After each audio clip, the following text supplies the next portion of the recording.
dijiste, en un momento hiciste mención a los padres apostólicos, a Sí. textos de los padres apostólicos y cómo estos terminaban citando a los evangelios y parte del Nuevo Testamento, ¿no? Ya sean las cartas de Pablo y demás.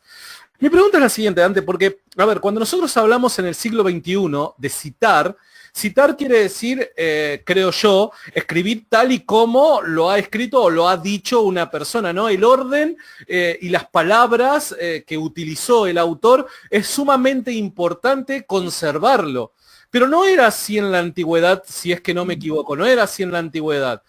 Y lo que encontramos en los padres apostólicos es que aquello que nosotros creemos que son citas de los evangelios o de las epístolas, no conservan el orden o quizás las palabras, sí quizás el corazón de lo que se quiere decir, ¿no es cierto? Que también resulta pasar en los evangelios cuando Jesús, hay veces que cita textos del Antiguo Testamento, parece apuntar a ciertas ideas y demás, pero no necesariamente a ser riguroso en cuanto a la conservación del orden y las palabras del autor, ¿no?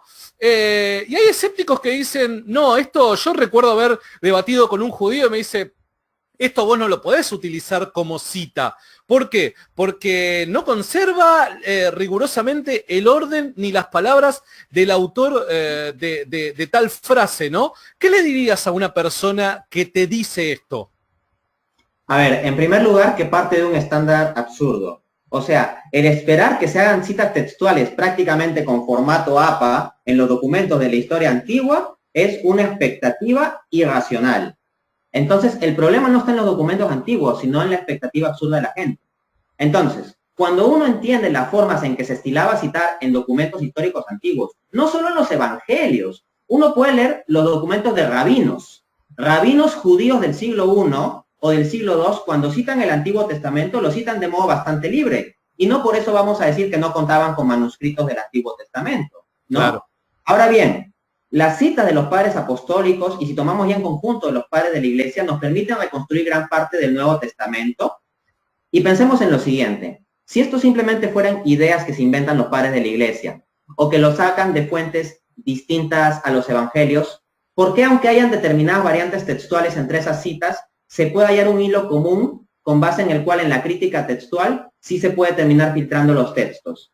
¿Por qué? Cuando uno ve la forma en que lo cita Ireneo de Lyon, la forma en que lo cita San Ignacio de Antioquía, la forma en que lo cita San Policarpo de Esmirna, y así, y toma un mismo texto y ve cómo lo citan distintos padres de la Iglesia, se encuentran unos patrones con base en los cuales, a partir de la crítica textual, uno puede ir filtrando cuál sería lo que dice el documento original. Y lo que suele hallarse ahí es que suele haber correspondencia con lo que tenemos en los documentos actuales de la Biblia, cuando abrimos nuestras Biblias. De hecho, según reportan McDowell y Grealish, cito, a ver, podemos ahora documentar en los escritos de la Iglesia primitiva 89,000 citas del Nuevo Testamento. Sin ninguna Biblia ni manuscritos, podrían tirarse o quemarse todos, se podría reconstruir todo el Nuevo Testamento, a excepción de 11 versículos, en base de un material escrito entre los 1500 y 200 años de la época de Jesucristo. Fin de cita. Entonces, así como cuando nosotros tenemos múltiples manuscritos, tenemos la oportunidad de ir filtrando lo que diría el texto original a partir de los métodos de la crítica textual, puede aplicarse un método similar con las citas de los padres de la Iglesia.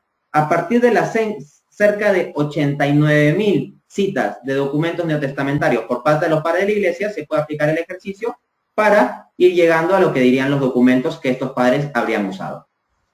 Sos un genio, sos un grosso. ¿Viste cuando vos decís, a ver, la gente que está del otro lado, me quiero sacar una foto con este porque este es grosso y la quiero poner? No, sos un genio, Dante, sos un genio. Muchas gracias por tu respuesta. A ver, acabo de postear ahí un link que te conduce a la página de Dante Urbina y particularmente te conduce a la sección de sus libros. Si yo no me equivoco, Dante, esta cita está también en tu libro como muchas otras más de las que estás utilizando, ¿verdad? En efecto, ahí lo pueden encontrar más sistematizado, ordenado y con más detalles, ¿no? Perfecto, así que todos aquellos que quieran tener los libros de Dante Urbina lo pueden encontrar en el link que acabo de postear. Dante, a ver, esto es al pasar nada más, me sumo a lo que dice William Antón, y quizás ahora no lo tengas a mano, pero en algún momento en privado para que no te olvides. Dice William, ¿dónde podría conseguir un ejemplo de una cita de un rabino? ¿Viste este ejemplo donde vos hiciste mención a que rabinos citando la Torá y quizás no de manera rigurosa tal y como lo piden ahora? Capaz que no lo tenés ahora, pero en algún momento... No le puedo dar la cita exacta, pero la pregunta no es que me está pidiendo un ejemplo, sino dónde puede encontrar un ejemplo. Claro, y eso totalmente. ahora mismo. Hay un autor que se llama Michael Brown. Él es un cristiano, es un converso del judaísmo al cristianismo, que ha escrito varios volúmenes que se titulan Answering Jewish Objections to Jesus, respondiendo objeciones judías a Jesús. Es un libro, hasta donde sé, de 5 volúmenes. En uno de esos volúmenes, ahí sí habría que buscar exactamente en qué volumen está, y lo cito en mi libro ¿Cuál es la religión verdadera? Así que ahí pueden encontrar la cita exacta. Pero hay una parte donde se analiza la siguiente crítica. Los judíos suelen criticar a los cristianos diciendo que los autores del Nuevo Testamento, como por ejemplo Mateo, citaban de forma muy libre, muy abierta, los textos del Antiguo Testamento. Entonces dicen, como los autores de los evangelios citaban de forma tan libre los textos del Antiguo Testamento, entonces no tenían un buen método interpretativo, los evangelios no son fiables, etcétera. Y lo que hace Michael Brown precisamente es recopilar no un ejemplo, sino varios ejemplos de citas de rabinos o documentos judíos del siglo I que toman con bastante libertad su forma de citar el Antiguo Testamento. Entonces eso, en los libros de Brown se encuentra varios ejemplos de esto.